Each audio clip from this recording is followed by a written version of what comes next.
Assalamualaikum warahmatullahi wabarakatuh. Yang terhormat Bapak Kepala SDN 3 Jatisari, yang saya hormati Bapak Ibu Dewan Guru SDN 3 Jatisari. Pertama, marilah kita panjatkan puja dan puji syukur kehadirat Allah Subhanahu wa Ta'ala, di mana pada pagi hari ini kita diberikan nikmat sehat dan nikmat kesempatan sehingga bisa menghadiri kegiatan diseminasi budaya positif di SDN 3 Jatisari dalam keadaan sehat walafiat. Sholawat serta salam semoga senantiasa tercurah limpahkan kepada junjungan kita Nabi besar Muhammad SAW. Bapak Ibu sekalian, untuk mempersingkat acara, saya akan membacakan susunan acara pada pagi hari ini. Yang pertama, pembukaan. Yang kedua, menyanyikan lagu Indonesia Raya. Yang ketiga, sambutan dan pengarahan dari Bapak Kepala SDN 3 Jatisari. Yang kelima, acara inti yaitu diskusi budaya positif. Kemudian yang terakhir, penutup. Dan supaya kegiatan pada pagi hari ini berjalan dengan lancar, marilah kita buka dengan pembacaan basmalah. Bismillahirrahmanirrahim. Menginjak acara yang kedua, yaitu menyanyikan lagu Indonesia Raya. Dimohon hadirin untuk berdiri.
Menginjak acara selanjutnya, yaitu sambutan dan pengarahan dari Kepala Sekolah SDN 3 Jatisari.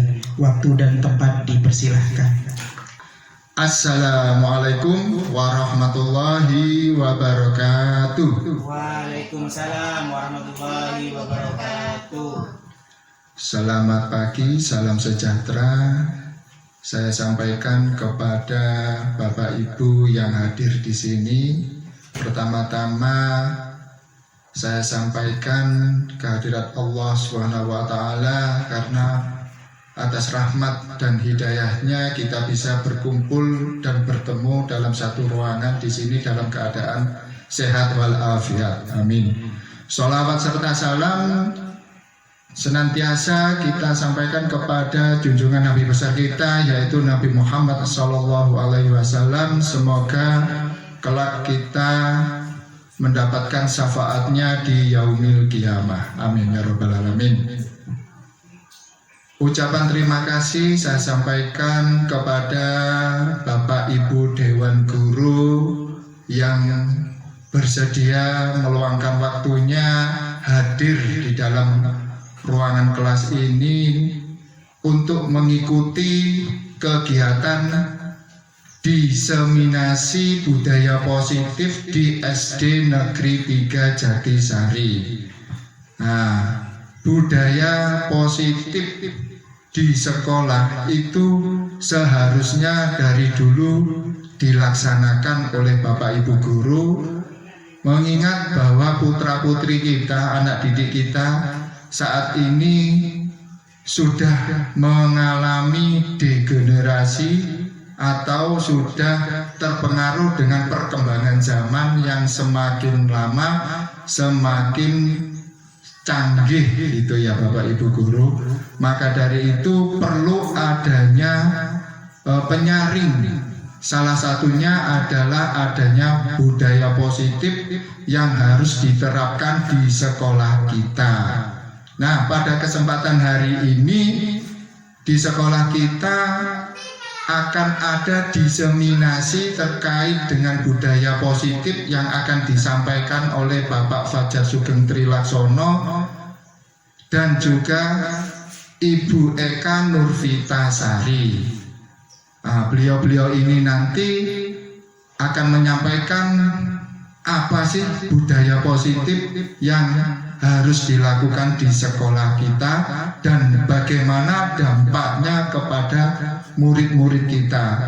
Nah, tidak hanya murid saja, tapi berdampak pula harapan kita ke semua warga sekolah, baik sebagai kepala sekolah, Bapak Ibu Dewan Guru, komite sekolah, kemudian wali murid, dan pada akhirnya juga berdampak pada peserta didik kita gitu ya, mulai dari kelas 1 sampai kelas 6.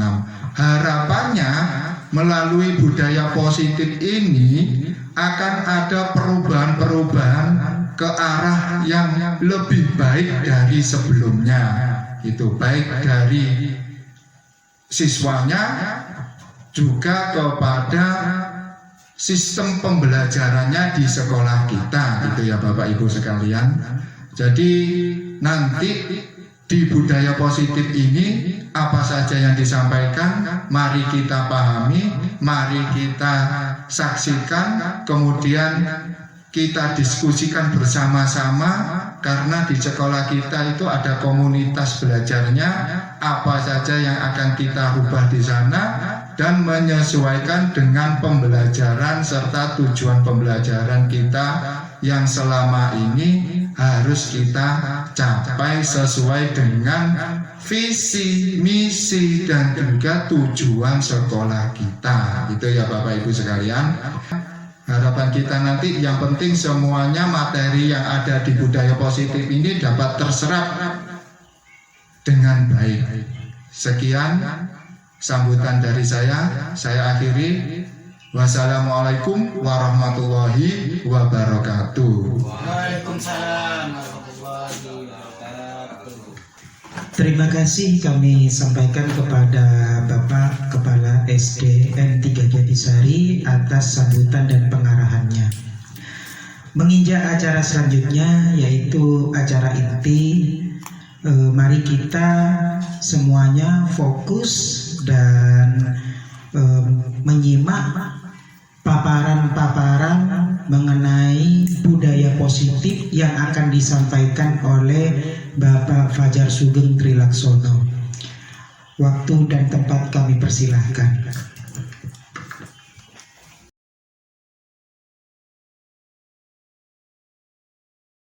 Assalamualaikum warahmatullahi wabarakatuh. Waalaikumsalam warahmatullahi wabarakatuh.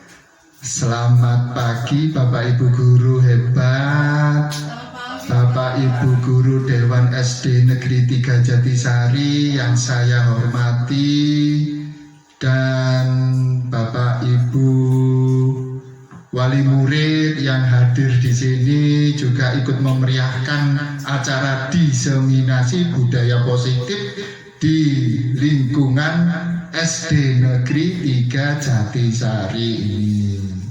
Nah, izinkan saya Fajar Sugeng Trilaksono akan menyampaikan diseminasi budaya positif hari ini pada hari Selasa tanggal 11 Juni 2024 dalam keadaan sehat walafiat. Budaya positif tentu kita terdengar masih asing ya Bapak Ibu sekalian. Apa sih budaya positif itu? Kok dulu tidak ada? Kok pada kurikulum sebelumnya itu tidak ditampilkan adanya budaya positif gitu? Kok baru sekarang di kurikulum Merdeka ini sering-sering tampil atau terdengar dengan adanya budaya positif? Nah, pada kali ini, pada kesempatan ini, saya akan menyampaikan apa budaya positif itu dan isinya apa saja sih budaya positif yang bisa diterapkan di sekolah kita. Tentu yang namanya budaya positif itu akan memberikan dampak yang baik, dampak yang lebih baik kepada seluruh warga sekolah, baik dari pemimpin sekolah, kepala sekolahnya, kemudian Bapak Ibu Dewan Guru, kemudian wali murid, komite sekolah, bahkan yang nantinya akan berpengaruh juga ke peserta didik kita gitu. Harapannya seperti itu. Jadi kita usahakan dulu ini budaya positif ini menjadi suatu kebiasaan yang bisa kita terapkan di sekolah kita, sekolah yang luar biasa Bapak Ibu gurunya, luar biasa peserta didiknya gitu ya.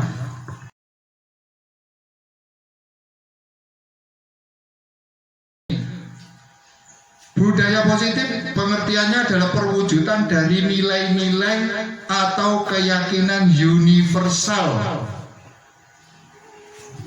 Keyakinan universal yang diterapkan di sekolah. Tentunya di sekolah kita, SD Negeri 3 Jatisari. Dan budaya positif ini adalah salah satu perwujudan dari visi guru.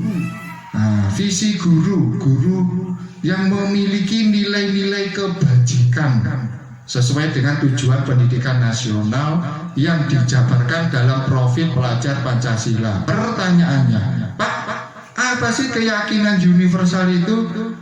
Keyakinan universal itu adalah nilai-nilai kebaikan, nilai-nilai kebajikan yang tidak dipengaruhi oleh ras, agama, budaya, bahasa, dan keyakinan-keyakinan lainnya. Makanya di situ ada profil pelajar Pancasila.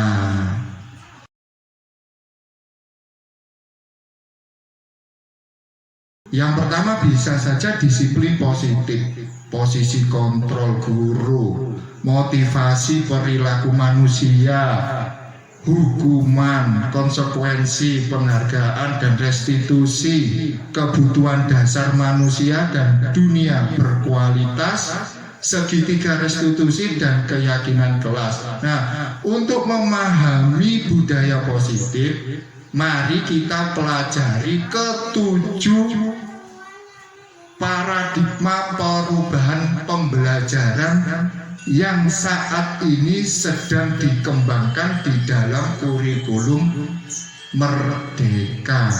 Nah, pas kebetulan sekolah kita ini adalah sekolah yang kurikulumnya sedang beralih ke kurikulum Merdeka, yang pada saat ini kurikulum Merdeka ini menjadi kurikulum nasional atau Kurnas, itu ya Bapak Ibu.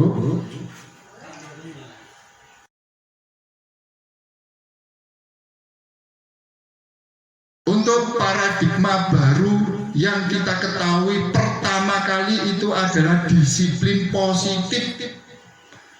Apa sih disiplin positif itu? Nah, tentu kan merasa asing. Kalau kita tidak mengikuti perkembangan pendidikan, perkembangan kurikulum yang sedang digalakkan oleh pemerintah saat ini, yang pada akhirnya menjadi kurikulum nasional, kita tidak akan tahu. Disiplin positif itu adalah cara menerapkan pendisiplinan yang bertujuan untuk menumbuh kembangkan kesadaran serta memberdayakan anak untuk lebih mandiri, tidak tergantung kepada temannya, tidak tergantung kepada gurunya, tidak tergantung kepada orang tuanya, terutama pada saat pembelajaran di kelas. Nah, disiplin positif itu dilakukan supaya anak didik kita itu melakukan sesuatu bukan karena ditakut-takuti, bukan karena ada hukuman, bukan karena diancam atau karena dijanjikan hadiah kepada siapapun. Maka dari itu tadi ada sikap mandiri, bukan karena ada hukuman, ancaman, bahkan hadiah. Bapak Ibu sekalian, ini pasti sering terjadi di sekolah-sekolah. Banyak kan dulu bukan di sekolah kita ya. Dulu itu anak-anak itu sering melakukan sesuatu karena ada imbalannya, karena ada sesuatu yang akan diberikan kepadanya. Makanya dia itu termotivasi karena itu, bukan karena secara dirinya sendiri, secara sukarela, secara ikhlas untuk melakukan segala kegiatan yang dilakukan di dalam pembelajaran. Pasti itu. Nah, itulah sekarang kita berdayakan yang namanya disiplin positif di sekolah kita. Ingat ya Bapak Ibu, disiplin positif di situ ada nilai mandiri. Jadi siswa itu memiliki karakter mandiri.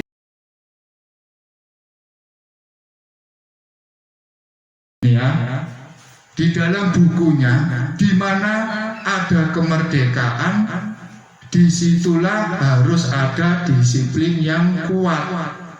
Sesungguhnya disiplin itu bersifat self-disiplin, yaitu kita sendiri yang mewajibkan kita dengan sekeras-kerasnya, tetapi itu sama saja. Sebab jikalau kita tidak cakap melakukan pendisiplinan pada diri kita sendiri, maka wajiblah penguasa lain mendisiplinkan kita sendiri, gitu loh. Jadi ada penguasa, dan peraturan demikian itulah harus ada dalam suasana yang merdeka, yang bebas. Tidak perlu ada yang ditakut-takuti, seperti tadi kan. Dengan kata lain, siswa itu harus memiliki kedisiplinan di dalam dirinya sendiri, gitu. Kalau tidak bisa mendisiplinkan dirinya sendiri, maka orang lain yang derajatnya atau jabatannya atau usianya lebih tua, pengalamannya lebih banyak, itu harus mendisiplinkan dirinya. Jika anaknya tidak mampu mendisiplinkan dirinya, maka orang tua disiplinkannya.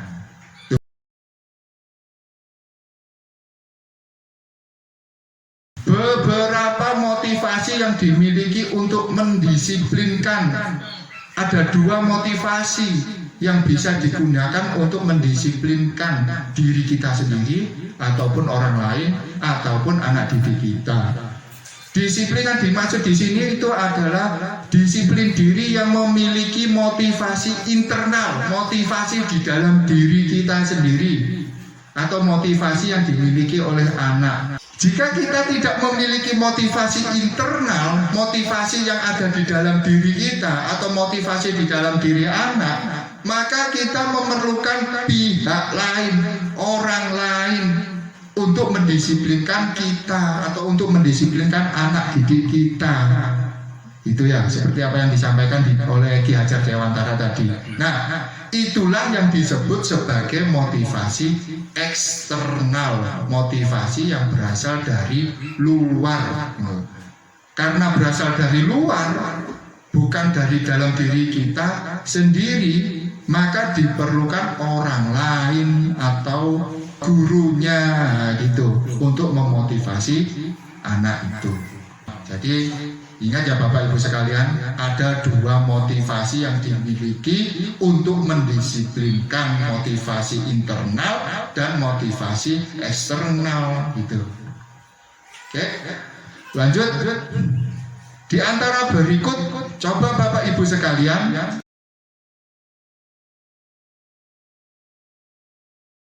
manakah yang termasuk motivasi internal dan motivasi eksternal berikut ini? Yang pertama, mengikuti lomba karena ingin menikmati aktivitas perlombaannya, karena ingin mengikuti proses aktivitas perlombaannya. Nah, ini nomor satu, ini termasuk motivasi internal apa eksternal, Bapak Ibu Guru? Internal Pak. Iya, betul. Betul, gimana Pak Didi? Betul. Apa yang disampaikan? Yang nomor satu ini adalah motivasi internal karena dia sendiri ingin menikmati proses atau aktivitas perlombaannya, bukan karena dorongan atau hukuman atau perintah orang lain. Yuk kita lanjut yang nomor dua, menyapu lantai kelas karena selalu disuruh oleh gurunya. Ini sering terjadi di sekolah. Ketika sekolah kotor sekali, wah lantainya kotor sekali. Ayo anak-anak sini, segera disapu ini lantainya biar bersih. Nah, yang nomor dua ini termasuk motivasi eksternal atau internal Bapak Ibu Guru? Iya, betul. Ini termasuk motivasi eksternal karena siswanya itu termotivasi oleh gurunya, disuruh untuk membersihkan lantai biar bersih, bukan dalam dirinya sendiri yang memerintah. Gitu ya. Jadi kita lanjut ke nomor tiga. Senang mengepal lantai kelas. Oh, ini ada kesenangan di dalam dirinya siswa. Senang mengepel lantai kelas. Ini sering terjadi di sekolah kita setiap datang hujan ya. Pagi-pagi itu sebelum masuk, wah lantainya sangat perlu dibersihkan. Nah ini anak-anak itu tanpa disuruh, mereka itu senang mengepel lantai kelas. Ini nomor tiga termasuk motivasi internal apa eksternal Bapak Ibu Guru? Internal. Betul, motivasi internal karena tanpa disuruh mereka sudah mengerjakan dan membersihkan lantai kelas dengan cara mengepel. Yang keempat, mengikuti lomba karena ingin mendapatkan hadiah dari panitia penyelenggara. Oh, ini ada perbedaannya di nomor satu saat tadi dengan yang poin keempat ini, mengikuti lomba, sama-sama mengikuti lomba. Yang keempat ini karena ingin mendapatkan hadiah dari panitia penyelenggara. Ini termasuk internal apa eksternal? Kenapa eksternal? Iya betul Bapak Dedi, betul Ibu Vita, betul sekali Pak Sony. Nomor 4 ini adalah karena motivasi eksternal. Motivasinya ya itu tadi, ingin mendapatkan hadiah dari panitia penyelenggara. Kan beda ya, yang nomor satu tadi kan karena dia termotivasi ingin menikmati aktivitas perlombaannya. Tapi yang keempat ini ingin mendapatkan hadiah dari panitia. Yang kelima, membersihkan kamar karena memiliki hobi bersih-bersih. Nah ini termasuk internal apa eksternal Bapak Ibu? Internal Pak. Apa? Mobil internal. Iya betul. Pertanyaannya, dari kedua jenis motivasi, manakah yang saat ini paling banyak mendasari perilaku siswa kita di sekolah? Internal Pak, disuruh dulu. Iya, motivasi eksternal. Karena Bu Rita tadi menyampaikan disuruh dulu baru anak-anak mengerjakan. Kalau tidak disuruh ya diem gitu ya. Jadi itu motivasi eksternal. Harapannya sebagai pendidik, ya, harapannya sebagai pendidik, tujuan kita adalah menciptakan anak-anak peserta didik memiliki disiplin diri. Nah, kalau disiplin diri berarti memiliki motivasi internal, itu harapannya kita. Di dalam budaya positif harus ada kebiasaan anak didik kita memiliki motivasi internal, bukan eksternal, sehingga mereka bisa berperilaku dengan mengacu pada nilai-nilai kebajikan yang tidak dipengaruhi oleh agama, ras, budaya, bahasa, atau keyakinan yang lain. Mengapa anak-anak itu harus memiliki disiplin diri? Karena melalui disiplin diri itu mereka akan memiliki nilai-nilai kebajikan universal yang harus tertanam dalam dirinya itu selamanya. Sekarang itu masih motivasinya eksternal, ya tugas kita sebagai guru bagaimana caranya untuk menciptakan, untuk menumbuh kembangkan, dan untuk memunculkan motivasi intrinsik kepada siswa itu.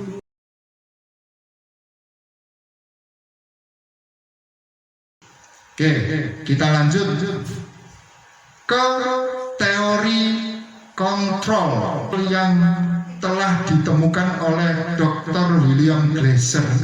Nah, ini teori kontrol yang ditemukan oleh beliau melalui beberapa penelitian. Berkesimpulan ada 5 posisi kontrol. Di dalam teori kontrol itu ada 5 posisi kontrol yang diterapkan oleh guru atau mungkin orang tua kita di rumah selama ini, ataupun atasan dalam melakukan kontrol. Bapak kepala sekolahnya menggunakan teori kontrol yang mana nih nanti yang bisa diterapkan gitu ya. Nah, kelima posisi kontrol tersebut itu, yang pertama itu adalah penghukum, pembuat rasa bersalah ke teman. Kemudian posisi kontrol guru, orang tua atau kepala sekolah sebagai pemantau dan sebagai manajer. Ada 5 ya Bapak Ibu guru sekalian. Apa saja ciri-ciri guru sebagai penghukum? Itu yang pertama, nadanya pasti suara tinggi, nadanya itu berteriak, seolah-olah kayak berteriak-teriak gitu. Yang kedua, bahasa tubuhnya itu mata melotot dan jari menunjuk-nunjuk ke siswanya, bahkan sampai menghardik Bapak Ibu guru sekalian. Hasilnya pun kemungkinan siswa itu akan menjadi marah dan mendendam atau bersifat agresif. Yuk kita saksikan video guru sebagai penghukum berikut ini.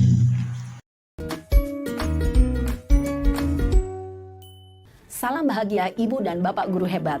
Dalam penerapan disiplin positif restitusi, salah satu program yang dikembangkan adalah 5 posisi kontrol. 5 posisi kontrol dalam restitusi adalah proses perjalanan seorang pendidik agar dapat mengenali dirinya. Pada video kali ini, kita akan membahas tentang 5 posisi kontrol yang dikembangkan oleh Diane Gosson dan contoh penerapannya.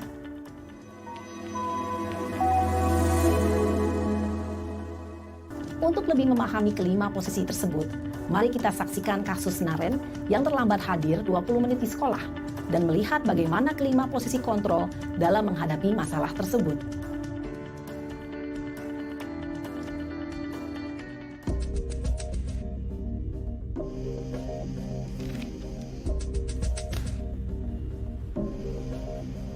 Naren! Sini kamu! Selamat pagi, Bu. Selalu terlambat. Kamu deh, pasti terlambat. Maaf, Bu. Saya... Apa? Apa coba? Alasan kamu apa lagi? Kapan sih kamu tidak terlambat? Malas sekali ya kamu jadi anak. Saya... Dasar pemalas. Gak kapok-kapok sih kamu. Sudah berapa kali terlambat? Sana, kamu keliling lapangan basket 2 kali. Kenapa saya harus keliling lapangan basket, Bu? Kenapa? Kamu melawan ibu? Berani-beraninya jawab. Sudah terlambat, masih berani jawab pula.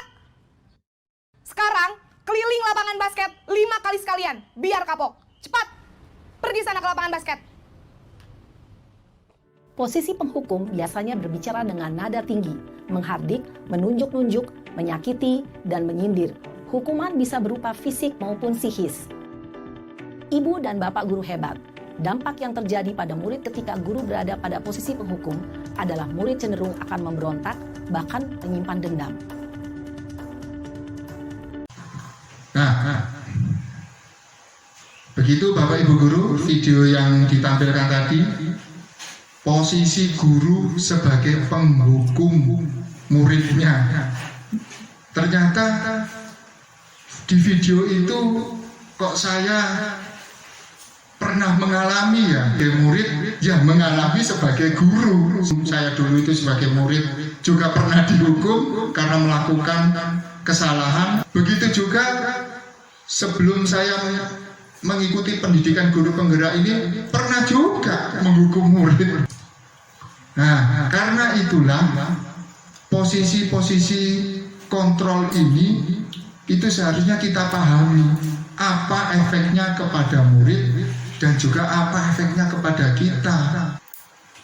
Yuk kita lanjut. Posisi kontrol guru sebagai pembuat rasa bersalah. Nah, yuk Bapak Ibu, pernah kan Bapak Ibu sekalian sebagai pembuat rasa bersalah di dalam pembelajaran? Apa sih ciri-cirinya? Yang pertama, nada suara itu memelas, halus atau bahkan sedih. Itu pernahkah Bapak Ibu sekalian seperti ini?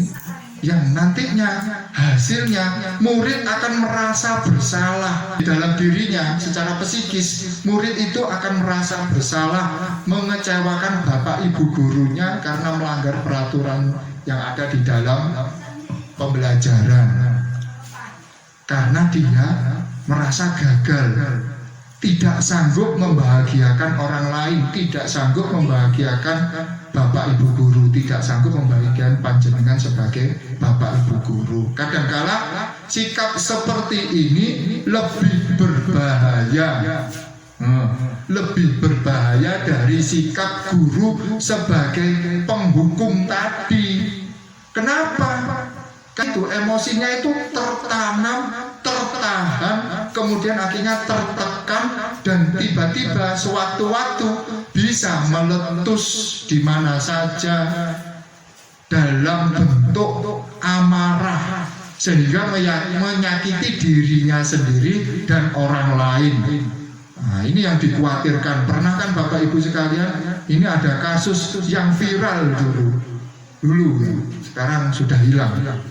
Dulu itu ada kasus yang viral, ada siswa di sekolah yang menyayat-nyayat tangannya. Betul nggak Bapak Ibu? Nah, pernah kan yang menyayat-nyayat tangannya? Itu karena apa? Bukan karena dia menunjukkan, oh saya sakti bisa menyayat-nyayat tangan. Bukan. Bisa saja itu karena dia itu memiliki permasalahan.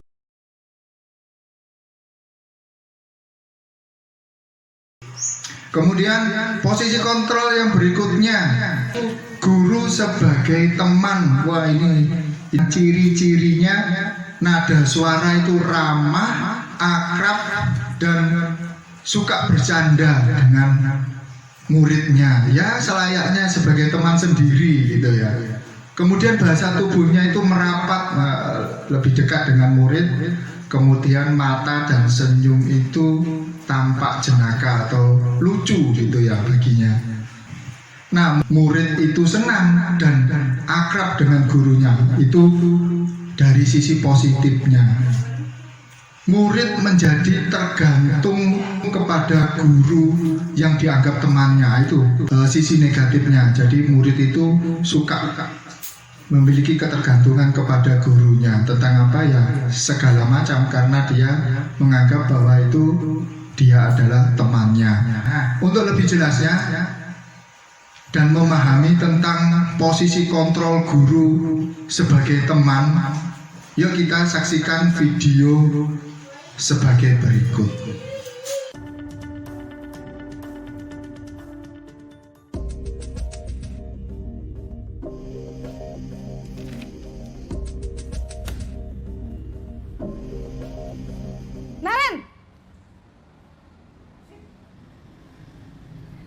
Selamat pagi, Bu.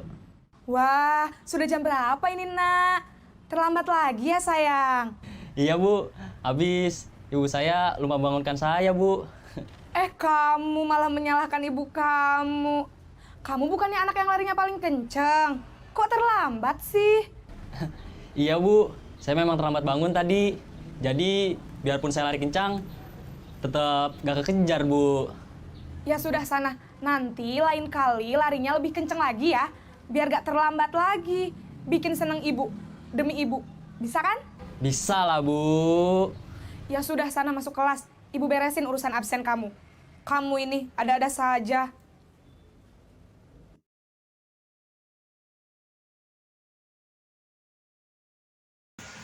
Lanjut pada teori kontrol guru sebagai pemantau. Apa saja ciri-cirinya Bapak Ibu guru?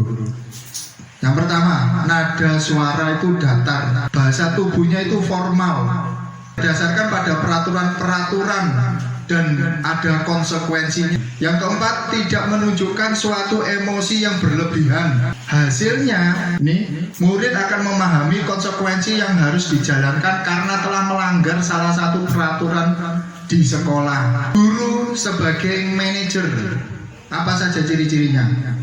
Nada suara tulus dari hati, bahasa tubuhnya tidak kaku seperti guru penghukum tadi. Mempersilahkan murid mempertanggungjawabkan perilakunya tanpa harus dipaksa. Itu mendukung murid agar dapat menemukan solusi. Ini yang tidak ada di teori kontrol sebelumnya. Agar dapat menemukan solusi atas peraturan-peraturan yang ia langgar di sekolahnya. Kemudian untuk lebih memahaminya Bapak Ibu sekalian, mari kita saksikan video terkait dengan teori kontrol guru sebagai manajer berikut ini.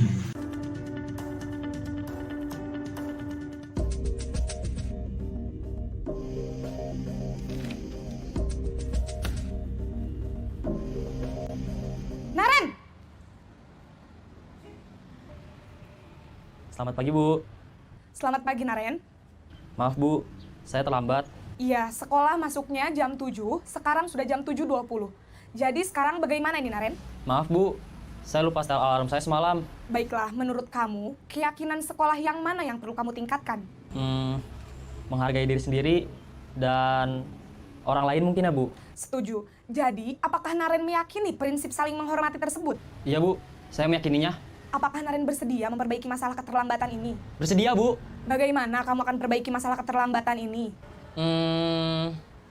Saya akan coba untuk tidak lupa menyetel alarm saya Bu. Baik, kalau Naren lupa menyetel alarm di rumah, ada orang yang kira-kira bisa bantu mengingatkan tidak? Ada Bu, kakak saya, Kak Ema. Ada lagi selain Kak Ema? Selain Kak Ema, ada ibu saya. Baik, jadi yang mengingatkan Naren adalah Kak Ema dan ibu kamu ya? Kira-kira akan mulai setel alarm kapan nih Naren? Setelah pulang sekolah, akan segera saya lakukan. Baik, jadi Naren akan setel alarm untuk bangun besok pagi dan akan diingatkan oleh kakak dan ibunda Naren ya. Ada lagi yang mungkin perlu dilakukan Naren? Agar tidak terlambat bangun lagi. Tidak ada Bu. Baik Naren, terima kasih untuk kerjasama kamu. Sekarang kamu perlu kembali ke kelas untuk belajar. Baik Bu, terima kasih. Guru pilih dari kelima posisi kontrol tersebut. Nah, ada 5 kan? Manajer Pak. Ya, tentu posisi manajer adalah posisi yang efektif. Yuk kita lanjut ke teori motivasi Bapak Ibu Guru. Ada 3 motivasi perilaku manusia. Yang pertama, motivasi perilaku manusia adalah untuk menghindari ketidaknyamanan dalam dirinya, atau mungkin dia melanggar peraturan terus ada hukuman di situ. Nah, motivasi ini bersifat eksternal. Atau motivasi perilaku manusia yang kedua adalah untuk mendapatkan imbalan, hadiah, pujian, atau penghargaan dari orang lain. Kenapa seperti itu? Karena mereka melakukan sebuah tindakan untuk mendapatkan itu tadi, ya penghargaan, pujian, imbalan, hadiah, bahkan pengakuan. Nah, jenis motivasi seperti ini motivasinya adalah bersifat eksternal. Yang ketiga itu untuk menjadi orang yang mereka inginkan dan menghargai dirinya sendiri melalui nilai-nilai yang mereka percayai, sehingga membuat seseorang memiliki disiplin positif. Lah, ini perbedaan dari teori motivasi dua sebelumnya tadi. Pertanyaannya, dari ketiga motivasi tersebut, manakah motivasi perilaku yang diterapkan ke siswa, Bapak Ibu? Motivasi yang pertama, kedua, apa yang ketiga tadi? Iya betul, motivasi yang ketiga.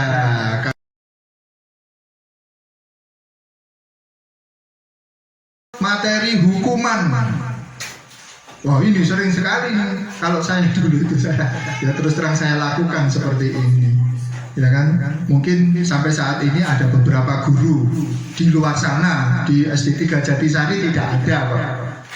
Walaupun tidak pernah melakukan hukuman kepada muridnya, tetap saya sampaikan bahwa hukuman itu bersifat tidak terencana, tiba-tiba dari guru yang memberikan hukuman dan murid hanya menerima.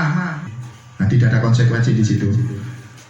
Kemudian hukuman tanpa melalui ada kesepakatan, ya itu seperti murid atau anak yang disakiti oleh suatu perbuatan atau kata-kata yang tidak nyaman baginya. Contohnya seperti lari push up, lari keliling lapangan, kemudian dijemur karena datang terlambat. Nah, dampaknya ke psikis di dalam diri anak itu, dia akan menjadi pendendam seperti yang disampaikan yang pertama tadi, dia pendendam, emosi, bersifat agresif dan sebagainya. Dan konsekuensi, nah ini tingkatannya lebih bagus lah, lebih baik daripada hukuman gitu. Konsekuensi sifatnya sudah terencana. Kalau hukuman tadi tidak terencana ya. Kalau konsekuensi ini ada rencana dan ada kesepakatan antara pihak sekolah dengan murid. Kalau kamu melanggar peraturan ini, maka ada konsekuensinya. Kemudian konsekuensi dibuat dari pihak guru atau sekolah dan murid menerima konsekuensi pelanggarannya. Ya. Dan yang berikutnya adalah murid tetap dibuat tidak nyaman posisinya di sini. Ya sama-sama tidak nyaman. Sebagai hukuman tidak nyaman. Konsekuensi seharusnya lebih baik Pak dari hukuman, tapi tetap tidak nyaman muridnya untuk memahaminya hukuman atau konsekuensi. Itu ya, ada kasus. Ini pasti sering terjadi juga di sekolah. Saya tidak mengambil kasus yang lain, tapi kasus-kasus yang sering saya jumpai di sekolah. Yang pertama, ada dua ya. Yang pertama, membersihkan coretan yang dibuat di meja tulis. Ini banyak nih biasanya di meja-meja anak-anak itu ada tip X atau stipo yang warna putih itu coret-coret di bangkunya. Nah, kasus seperti itu termasuk hukuman atau konsekuensi. Itu adalah konsekuensi Bapak Ibu, karena dia melakukan pelanggaran tapi dia membersihkannya sendiri coretannya itu. Tapi ya tetap itu adalah peraturan yang dilanggar, tidak boleh mencoret-coret bangku. Konsekuensinya adalah membersihkan coretannya sendiri gitu. Itu konsekuensi. Yang kedua, kasus yang kedua adalah lari mengelilingi lapangan basket 2 kali karena terlambat hadir ke sekolah. Itu hukuman apa konsekuensi? Hukuman. Betul. Tentang penghargaan. Wah, ini tentang penghargaan. Sering kan kita melakukan atau memberikan sesuatu kepada murid, baik berupa penghargaan itu berupa hadiah atau berupa reward atau berupa dan lain-lainnya gitu ya. Sering sekali, betul Bapak Ibu sekalian. Penghargaan efektif. Penghargaan itu efektif jika kita menginginkan seseorang melakukan sesuatu yang kita inginkan dalam waktu jangka pendek. Efektif, bagus sekali. Namun jika kita menggunakan penghargaan terus menerus kita kasih ke anak itu lagi dan lagi, maka anak tersebut akan bergantung pada penghargaan yang kita berikan tadi. Tapi bagaimana jika kita tidak memberikan penghargaan kepada anak yang sama tadi? Apakah dia melakukan apa yang kita perintahkan? Belum tentu. Bisa saja dia tergantung, saya tidak dikasih hadiah, ngapain saya harus maju? Ngapain saya harus menyelesaikan tugas sekolah? Saya tidak dikasih hadiah kok. Teori restitusi adalah proses menciptakan kondisi bagi murid untuk memperbaiki kesalahannya sendiri sehingga mereka bisa kembali kepada kelompoknya, itu kan, dengan karakter yang lebih kuat dan lebih percaya diri.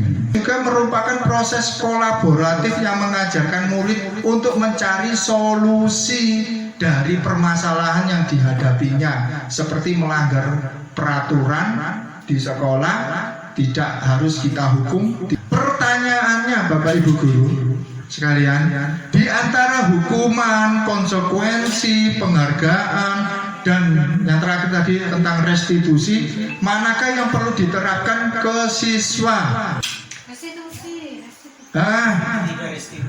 Restitusi, betul. Itu ya Bapak Ibu. Kita lanjut ke kebutuhan dasar manusia. Kebutuhan dasar manusia itu ada 5. Mari kita tonton video berikut ini. Ada 5 kebutuhan dasar manusia menurut Dr. William Glasser, yaitu yang pertama, kebutuhan untuk bertahan hidup atau survival. Yang kedua, kebutuhan untuk merasa diterima atau love and belonging. Yang ketiga, kebutuhan akan kebebasan atau freedom. Yang keempat, kebutuhan akan kesenangan atau fun. Dan yang kelima, kebutuhan akan penguasaan atau power. Kebutuhan dasar yang pertama adalah kebutuhan yang bersifat fisiologis untuk bertahan hidup atau survival. Misalnya, kesehatan, rumah, dan makanan. Kebutuhan biologis sebagai bagian dari proses reproduksi termasuk kebutuhan untuk tetap bertahan hidup. Kebutuhan untuk merasa aman juga termasuk dalam kebutuhan ini.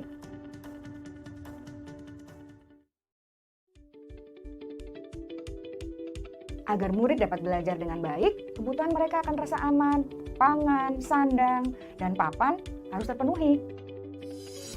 Bagaimana mungkin mereka dapat belajar dengan baik bila mereka datang ke sekolah dengan perut yang lapar atau bila rumah mereka kebanjiran? Setelah kita mengetahui kebutuhan pertama yang sebagian besar bersifat fisiologis, mari kita lihat kebutuhan kedua sampai kelima yang semuanya berhubungan dengan psikologis. Mari kita lihat kebutuhan yang kedua, yaitu kebutuhan akan perasaan diterima oleh kelompok atau komunitasnya atau kebutuhan love and belonging. Kebutuhan ini meliputi keinginan untuk tetap terhubung dengan orang lain seperti teman, keluarga, teman kerja, dan kelompok di mana kita tergabung. Setiap murid ingin menjadi bagian yang berharga dari kelas dan juga sekolah. Mereka juga ingin diterima oleh orang lain dan kelompoknya. Bahkan, murid yang terlihat paling cuek pun, jauh di dasar hatinya pasti ingin merasa diterima. Sebagai guru, seharusnya kita dapat menerima murid kita apa adanya, sesuai dengan kodratnya. Karena setiap murid adalah unik. Mereka memiliki kekuatannya masing-masing, sehingga guru seharusnya bisa menciptakan kesempatan untuk murid berkolaborasi dan memiliki ikatan emosi satu sama lain. Murid-murid yang memiliki kebutuhan yang besar untuk merasa diterima, biasanya mereka belajar karena suka pada gurunya, dan mereka juga suka bekerja dalam kelompok. Kebutuhan yang ketiga adalah kebutuhan akan kebebasan atau kebutuhan membuat pilihan. Murid harus diberi kesempatan untuk membuat pilihan dan bertanggung jawab atas pilihan yang mereka telah ambil. Memberi mereka kebebasan bukan berarti membiarkan mereka melakukan apa saja yang mereka mau, melainkan lebih memberi mereka kesempatan untuk membuat pilihan, menyuarakan pendapat mereka dengan percaya diri, dan memberi mereka kesempatan untuk mencoba hal-hal yang baru. Pembelajaran dengan metode yang beragam dan menarik juga akan memenuhi kebutuhan murid tentang kebebasan ini. Pembelajaran berdiferensiasi, di mana guru menyediakan beberapa jenis tugas yang bisa dipilih oleh murid sesuai minat mereka, sangat baik untuk mengembangkan murid menjadi lebih mandiri dan memiliki motivasi internal. Karena kebutuhan akan kebebasan pada dasarnya adalah kebutuhan untuk mandiri, memiliki otonomi, memiliki pilihan, dan mampu mengendalikan arah hidupnya sendiri. Kebutuhan yang keempat adalah kebutuhan akan kesenangan. Bayangkan Bapak Ibu, hidup tanpa rasa senang, betapa menyedihkannya. Glasser menghubungkan kebutuhan akan kesenangan dengan belajar. Jangan sepelekan kebutuhan murid untuk merasa senang di kelas. Sebagai guru, jangan ragu-ragu untuk dengan sengaja memasukkan kegiatan yang menyenangkan dalam kelas. Murid-murid dengan kebutuhan dasar kesenangan yang tinggi ingin menikmati apa yang mereka lakukan. Mereka juga konsentrasi tinggi saat mengerjakan hal-hal yang disenangi.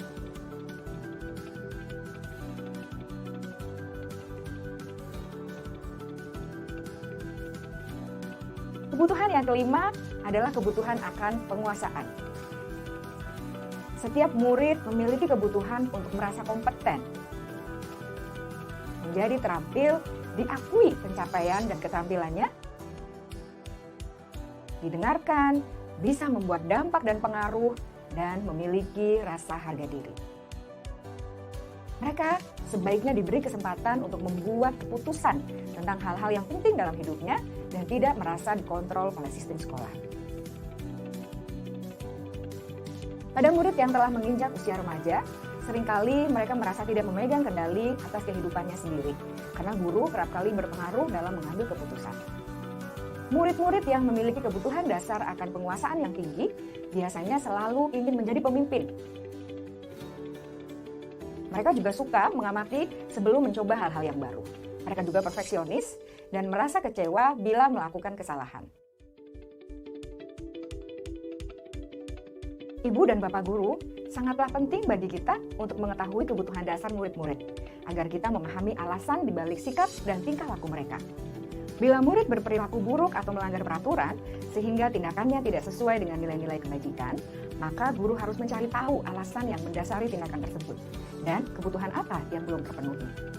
Melalui percakapan dengan guru dalam pendekatan disiplin positif, murid dapat diajak untuk bersikap reflektif dalam mengenali kebutuhan-kebutuhan yang berusaha mereka penuhi dan mendasari tindakan mereka. Jika guru mengabaikan perilaku buruk murid-murid, maka perilaku tersebut akan berpengaruh pada suasana kelas yang kurang kondusif dan akan berpengaruh pada tujuan dari pendidikan itu sendiri. Ibu, Bapak guru hebat, mari kita menjadi guru yang lebih baik dengan memahami kebutuhan dasar murid-murid kita dan senantiasa membimbing mereka untuk menjadi pribadi yang berdaya, seimbang, dan bahagia. Salam dan bahagia, Ibu dan Bapak guru hebat. Nih, kita masuk ke materi keyakinan kelas. Pertanyaannya, apa yang dimaksud dengan keyakinan? Bisa saja berupa nilai-nilai kebajikan yang bersifat universal. Dan berdiskusi dulu, memunculkan peraturan warga sekolah. Ubah peraturan tersebut menjadi kalimat-kalimat yang positif. Menyarikan peraturan tersebut ke dalam nilai-nilai kebajikan. Contohnya seperti ini ya. Kesehatan, keselamatan, kebahagiaan, kejujuran, bertanggung jawab, toleransi, dan berdiskusi gambaran perilaku yang mencerminkan keyakinan kelas. Berdiskusi lagi mengenai peran warga sekolah dalam meninjau ulang keyakinan kelas dari waktu ke waktu. Nih ya kan. Ini nyambung loh Bapak Ibu. Nyambung ke segitiga restitusi. Jadi di dalam segitiga restitusi itu ada keyakinan-keyakinan, ada 3 sisi di situ ya. Sisi yang pertama itu adalah menstabilkan identitas. Sisi yang kedua, memvalidasi tindakan yang salah. Sisi yang ketiga, menanyakan keyakinan. Tuh. Nah, di dalam segitiga restitusi saya sendiri juga sudah mempraktekkannya, ya kan? Ada anak yang melanggar peraturan sekolah. Yang pertama itu tidak memakai seragam. Kemudian kasus yang kedua adalah anak itu membuang sampah sembarangan di dalam kelas lagi. Nah, mari kita simak video berikut ini.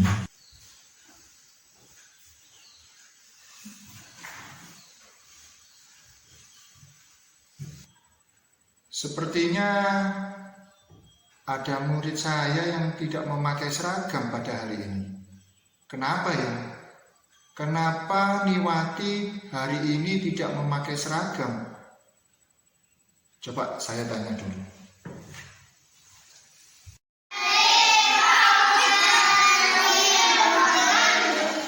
Alhamdulillah Rabbil alamin. Niwati, kenapa kamu hari ini tidak memakai seragam, Nak? Coba jelaskan kepada Bapak agar Bapak bisa memahami kenapa kamu tidak memakai seragam hari ini. Mohon maaf Pak, karena tidak memakai seragam seperti teman-teman mandi dan bermain hujan dengan memakai seragam sedang sekolah kemarin sehingga seragamnya harus dicuci dan masih basah hari ini. Oh, begitu ceritanya. Baik, Pak Sugeng hari ini memahami apa yang terjadi pada kamu. Tapi, apa yang kamu rasakan? Kamu hari ini tidak memakai seragam. Iya Pak, sekarang saya tidak memakai seragam tepat waktu dan merasa malu. Nah, sekarang kamu tidak memakai seragam dengan tepat waktu. Akibatnya, Niwati sendiri yang merasa malu. Apa yang harus kamu lakukan agar hal ini tidak terulang lagi? Saya tidak akan mengulangi lagi. Lain kali saya akan pulang dan ganti baju dulu dan selanjutnya mandi dan bermain hujan. Bagus, luar biasa untuk Niwati. Maka dari itu, jangan sampai terulang lagi apa yang telah membuatmu hari ini merasa malu kepada teman-temanmu. Kita lanjutkan pembelajaran hari ini.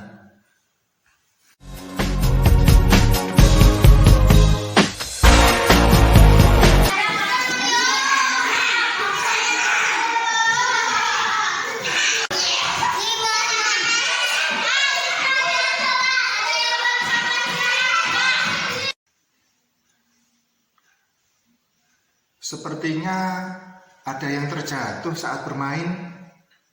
Ada apa ya? Coba saya lihat dulu. Pak, ada yang buang sampah sembarangan. Adakah di antara kalian yang membuang sampah sembarangan di dalam kelas? Maaf Pak, karena buang sampah sembarangan. Sekarang kamu tahu kan apa akibatnya ketika ada yang membuang sampah sembarangan di dalam kelas? Iya Pak, sekarang saya tidak akan membuang sampah sembarangan lagi agar tidak ada teman-teman yang jatuh akibat saya buang sampah di dalam kelas. Bagus, luar biasa. Maka dari itu, jangan sampai terulang lagi kepada teman-temanmu.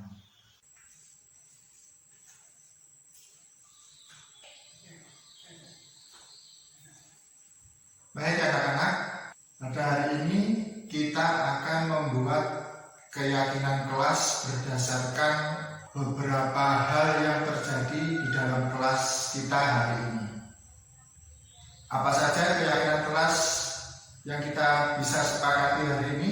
Yang pertama,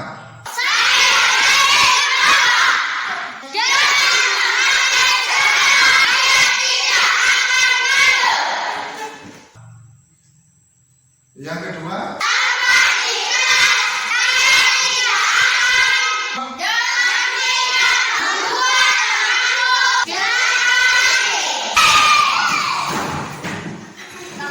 bagus.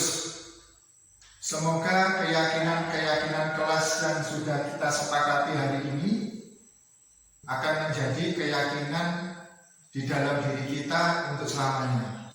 Semangat luar biasa. Alhamdulillah, rekan-rekan guru sekalian, itu tadi adalah materi terkait dengan budaya positif yang bisa kita terapkan di SD Negeri 3 Jatisari. Saya akhiri, mohon maaf yang sebesar-besarnya jika ada kata atau kalimat yang tidak berkenan di hati Bapak Ibu sekalian, dan mungkin tampilannya juga kurang jelas di sini. Wassalamualaikum warahmatullahi wabarakatuh. Kami sampaikan kepada Bapak Fajar Trilaksono atas paparannya yang sudah diberikan, dan saya rasa ini suatu hal yang luar biasa dampaknya kepada peserta didik kita. Mudah-mudahan apa yang disampaikan oleh Pak Fajar ini bisa kita terapkan di sekolah dan bisa menumbuhkan budaya positif di lingkungan belajar SDN 3 Jatisari. Kami berharap, sekali lagi kami berharap mudah-mudahan diseminasi budaya positif ini bisa kita laksanakan dengan baik di sekolah kita. Bapak Ibu, kita sudah sampai di penghujung acara diseminasi budaya positif di SDN 3 Jatisari. Mudah-mudahan apa yang kita ikuti dari awal sampai akhir bisa bermanfaat bagi kita semua, terlebih untuk peserta didik kita. Saya sebagai pembawa acara mohon maaf apabila ada tutur kata maupun perilaku yang kurang berkenan di hati Bapak Ibu sekalian. Kita akhiri kegiatan ini dengan bacaan hamdalah. Alhamdulillahirabbil alamin. Demikian kegiatan diseminasi budaya positif di SDN 3 Jatisari. Kurang lebihnya saya mohon maaf. Wassalamualaikum warahmatullahi wabarakatuh.